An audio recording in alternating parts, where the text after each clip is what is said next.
I've spoken a lot on this channel about problems within China at the moment, and in short, they're getting worse. Now, they started years ago with the housing market collapse that is now decades in the process, with the tech crackdowns, which really took center stage back in 2021, with the Communist Party targeting their biggest, most successful companies ever, with the Hong Kong protests that erupted as democracy was slowly eroded away in that city, and then finally, we have the huge myriad of problems that came about with COVID lockdowns that are still continuing and actually getting worse to this day. And in short, what spurred on this video today is there are more problems emerging and things in China don't seem quite as perfect as the Communist Party might like you to believe. The problems that we're seeing all over the Chinese economy are starting to migrate into the world of financial services, with in particular the really big bit of news being that 4 banks in central China have just gone bankrupt and no one's really sure exactly what's happening because of how secretive and indirect the Communist Party is when it comes to anything negative. This has of course spilled out into protests and really what amounts to riots, and things are not looking good at all, so we're going to explain exactly what's going on in China today.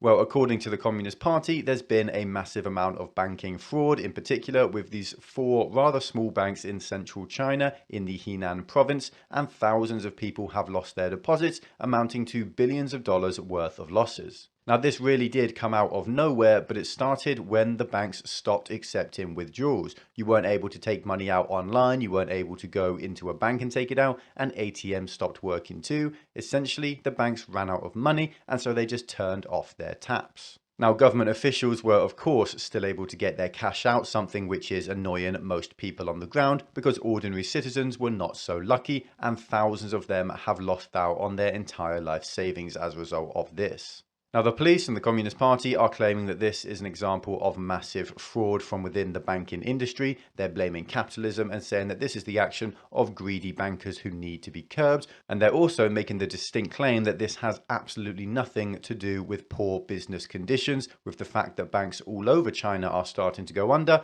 and with the fact that loads of them are destined to collapse because they have no money after the property developer collapse that started a couple of years ago.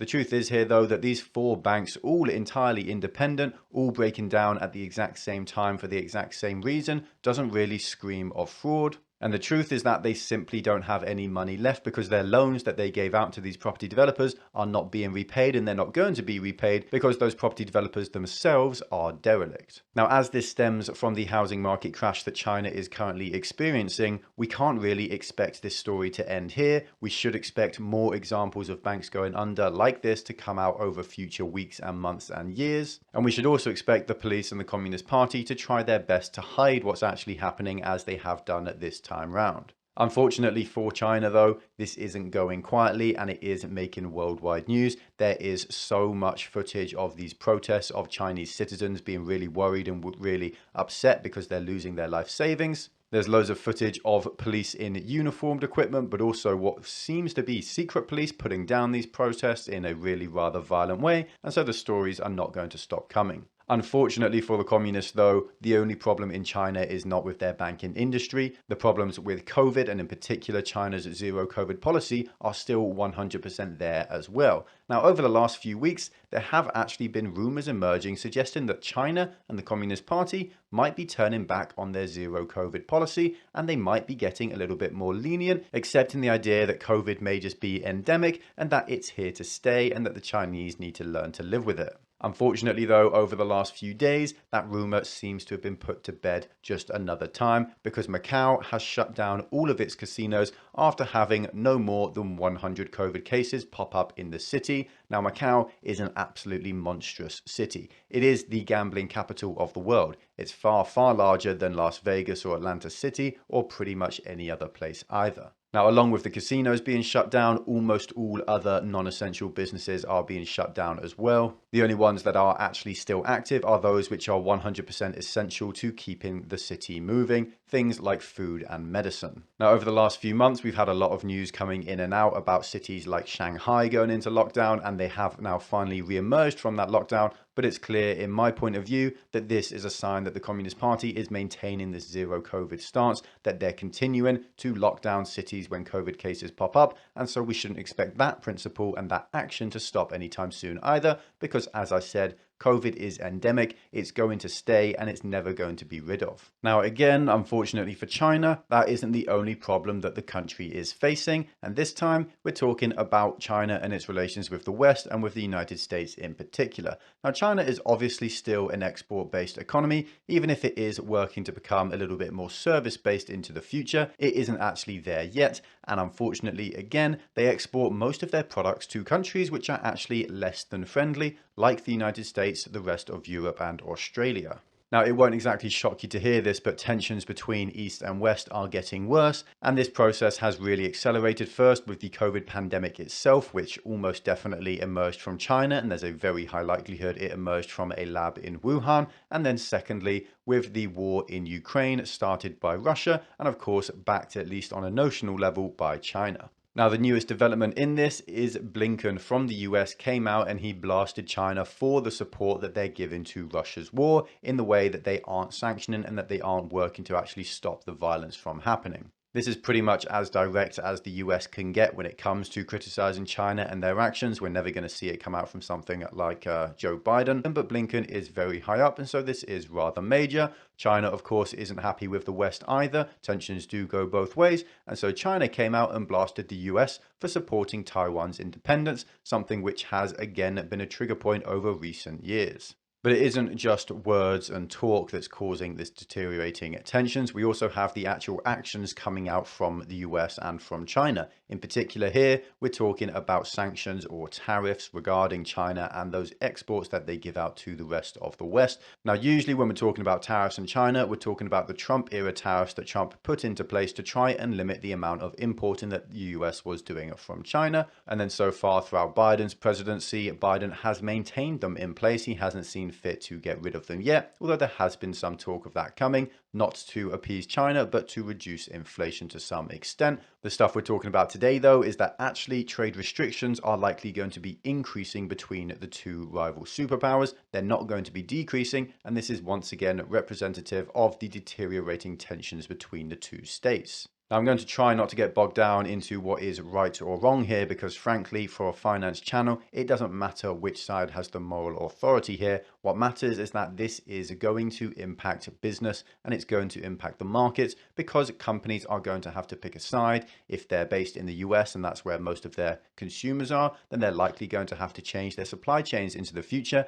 and that's going to cost them money, and then vice versa for the other way around. Companies like ByteDance, who run TikTok but are based pretty exclusively in China and have very strong ties to the Communist Party, well, they're going to seriously struggle to continue to export their services or their product out to the West itself. To show just how serious this lover's spat is getting, well, the other day we had the FBI from the US and the British MI5 intelligence agencies come out and give a joint declaration speaking about China and the monumental threat that it poses to the West. Really, what we're seeing here is that the tide has truly turned. Back in the 2010s, we actually saw the two sides, East and West, get a little bit closer. We had Xi Jinping come over to the UK and do a great big state-sponsored tour. David Cameron, our Prime Minister at the time, made a big deal about it and about our strong relations with China. But those days are well and truly over, and the 2020s are going to be characterized by East versus West, China versus the US, new trade wars, and unfortunately another Cold War as well.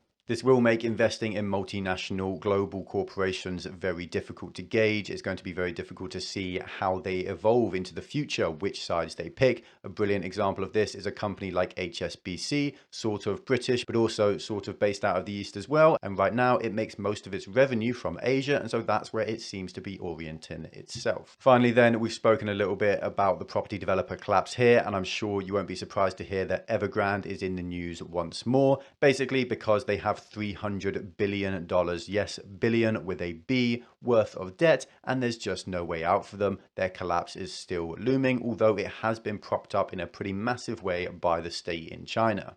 Now, the company itself has been failing to pay foreign debts for almost a year now, so that isn't exactly news. But the problem that they're now facing is they're not even able to finance and pay off their Chinese debt, which is a really massive problem because that's going to directly impact the Chinese economy itself. Now, according to the company and to officials in the Communist Party, Evergrande is trying to restructure its debt to discuss with its debt holders, but really this doesn't matter because what difference does it make when you have $300 billion of liabilities that you just can't pay? It doesn't matter how lenient this restructuring is, it's never going to change the fundamental truth that Evergrande doesn't have the money. Now, the only way out for this company and for this industry in particular is nationalization by the Chinese state. And this is actually the same for almost every problem that China is seeing at the moment. When the railways started to go bankrupt because they built these railways to nowhere, well, they were effectively nationalized by the Communist Party. As these property developers go bankrupt, China isn't going to want them to take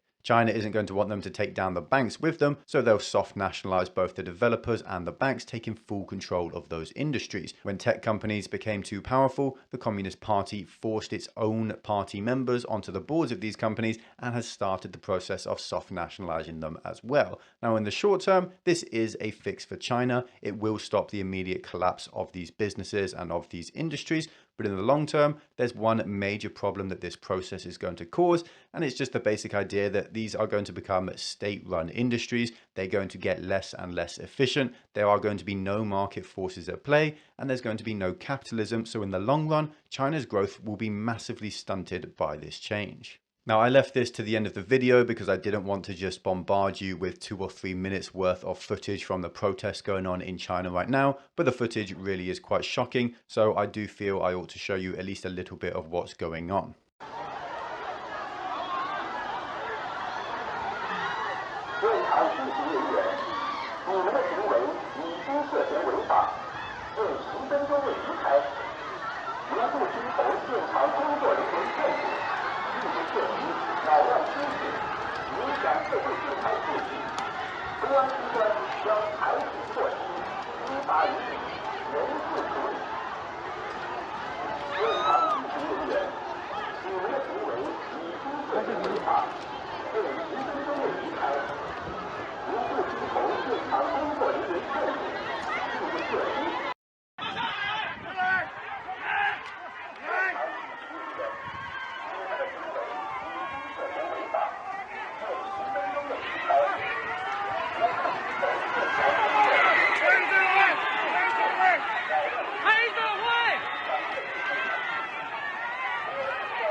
If you enjoyed this video, then make sure to like, comment, and subscribe to bless the YouTube algorithm. It really does help. If you want to join our exclusive community, then check out our Patreon. You get access to our Discord server and extra content like access to my portfolio and buy and sell alerts for all my own investments.